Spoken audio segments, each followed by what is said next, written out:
Assalamualaikum warahmatullahi wabarakatuh. Hari ini saya akan memaparkan materi 1-4 yang saya telah pelajari. Untuk yang pertama yaitu ada materi Ta'rif al-Insan atau pengenalan manusia. Manusia adalah salah satu makhluk ciptaan Allah Subhanahu wa taala yang memiliki peranan penting dalam kehidupan di muka bumi. Manusia juga dipandang sebagai makhluk yang paling tinggi derajatnya dibandingkan makhluk Allah yang lainnya. Bahkan Allah menyuruh para malaikat untuk bersujud kepada Adam alaihi wasallam sebagaimana dalam firman Allah dalam Quran surat Al-Baqarah ayat 34. Dilihat dari asal penciptanya sendiri, manusia tersusun dari unsur bumi dan unsur langit. Unsur bumi karena manusia diciptakan dari tanah, lalu unsur langit karena setelah proses penciptaan fisiknya yang sempurna, Allah meniupkan ruh kepada manusia itu sendiri. Berdasarkan fungsinya manusia disimbolkan dengan 3 unsur, yaitu unsur hati, unsur akal, dan unsur jasad. Dalam kehidupannya di dunia ini, manusia diberi tugas-tugas agama, yaitu meliputi pengerjaan perintah dan menjauhi larangan, di mana jika dikerjakan mereka akan mendapatkan pahala, dan jika ditinggalkan mereka akan mendapatkan siksa.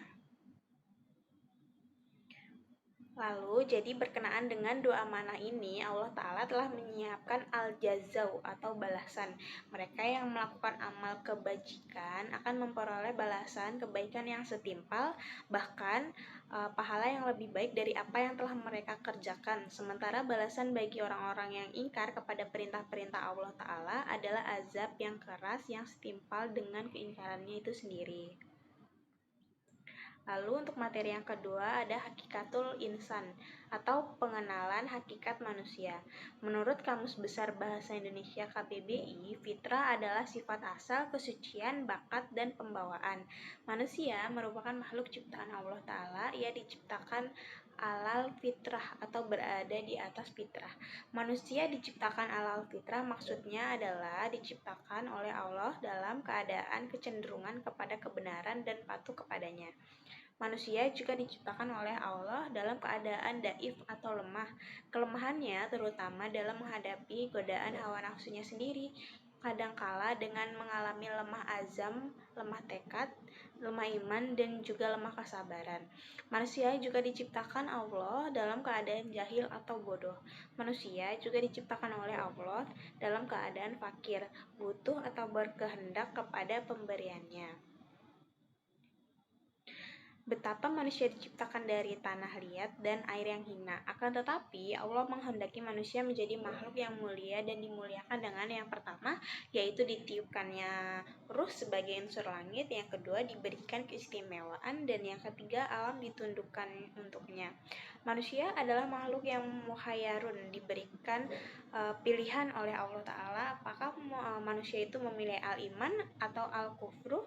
Oleh karena itu, para rasul yang diutus kepada manusia hanyalah bertugas untuk menyampaikan bahwa kebenaran diserukannya adalah benar-benar dari Tuhan semesta alam.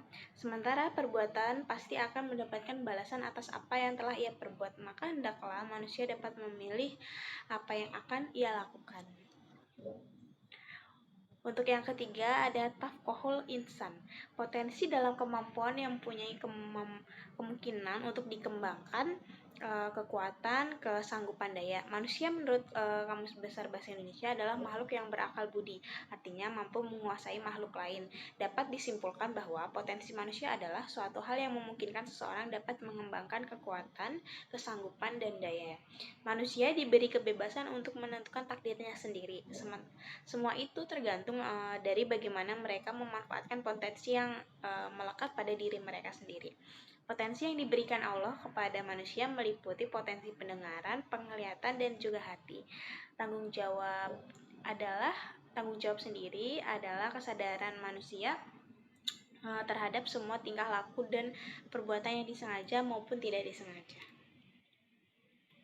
Orang yang berkhianat kepada Allah, yakni mereka yang berbuat musyrik, tak ubahnya bagaikan laba-laba yang membuat sarang, namun sarangnya sangat rapuh dan lemah. Sebab sarang laba-laba itulah ibarat dari suatu bangunan rumah yang sangat rapuh. Oleh karena itu, ada at-taqoh, potensi as-samsu pendengaran, al-basaru penglihatan, dan al-fuadu hati. Yang telah dianugerahkan Allah kepada kita harus dimanfaatkan dengan sungguh-sungguh untuk menjalankan amanah yang telah diberikan, sehingga Allah akan memuliakan kita di dunia maupun di akhirat.